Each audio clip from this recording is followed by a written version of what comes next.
Hello again, Fairhaven Town Administrator Keith Hickey with the latest edition of Town Report for the week ending March 24th, 2026. Hope everybody's doing well. I had some cold weather this week, has been fun. Hopefully that ends pretty quickly. But anyways, a lot of things still going on. Town meeting's coming up in the next week and a half. The Finance Committee's meeting Thursday evening, the 23rd of April, to make some final decisions on warrant articles and whatnot. So that'll be occurring. So check out some of their final decisions. They've got to make a final decision on the school appropriation and a couple of other smaller items. The Select Board meets Monday night, the 27th. Got a pretty lengthy agenda, a lot of quick items, I think, that we'll be discussing, but just going to go through those really quickly with you. The Public Safety Complex Building Committee is going to come in and provide an update. We have a request from a resident, Aaron Carr, to make a presentation to consider establishing a bike path fund. I think what Ms. Carr is looking to try to do is to have the snow removed from the bike path in the wintertime. So she's going to make that presentation to the Select Board. She's already made it to the Board of Public Works. We have a request. We have an individual by the name of Susan Darwin who is looking to use the former Rogers School for about 6 weeks this summer, from the middle of June to the beginning of August, for an art fair. Met with Ms. Darwin a couple of times, including over at the Rogers School. I had some concerns about use of the Rogers School because of its current condition. We've addressed or made her aware of the concerns regarding paint and whether or not it's lead paint. So they'll be testing for lead paint. If there's lead paint in there, they'll have to remediate that and then repaint the inside of the portion of the building they're looking to use. The building is not ADA compliant because they're just going to be looking to use the original part of the school.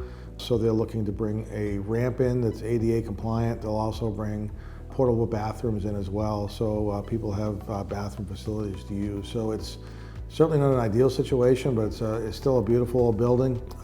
It's in tough shape, frankly, but if it can be cleaned up a little bit, what my thought is it might bring a decent number of people into Fairhaven and walk around the area, see what Fairhaven has to offer. See where that goes. I think they're still in the information gathering stages for Ms. Darwin, but if she's able to pull it together, it might be a nice opportunity to use the school for a civic event. We have a request to be an appointment to the Register of Voters for Joan Kilrow for a 3-year term.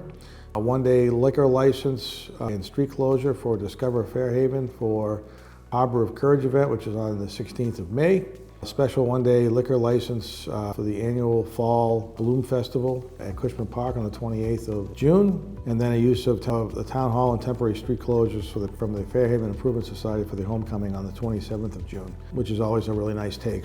The Fairhaven Improvement Association is also looking to use the Rogers School parking lot for vendor parking, so that's part of that process. The use of the Town Hall, again, by the Fairhaven Improvement Association on Thursdays from July 9th through the August 6th for concerts under the stars, which is something they've been doing the last few years. And then an event request, a tour to Cream bike ride on May 31st. Action items we have: consider designating the Harbor Master and Building Commissioner as authorized signatories for Chapter 91 expenditures.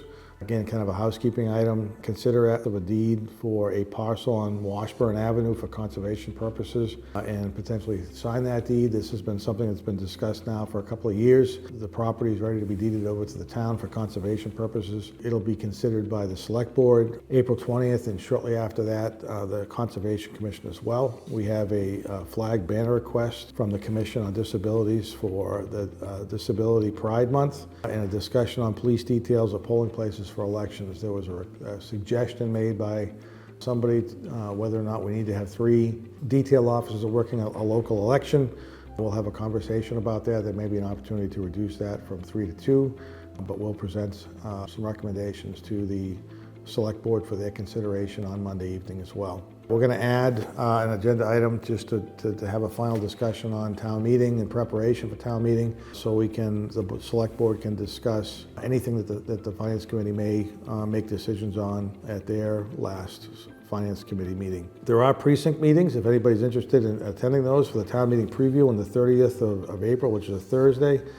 It starts at 6:30 in the evening at the Hastings Middle School.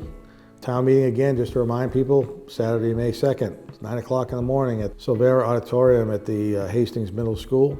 And the next select board meeting is the 11th of May. A couple of other items. Time period closed for candidates for town offices to submit their signatures on their nomination forms. We have that information listed on the website. We have 3 candidates for 2 select board openings. Select board member Keith Sylvia has decided not to run. We also have our chairman, Charlie Murphy, who's decided not to run again. So we'll have 2 new select board members after the June 9th elections. But we have a full list of all the openings and all the candidates who have filed on the website. Please feel free to check that out and get yourself started and get prepared for the town elections.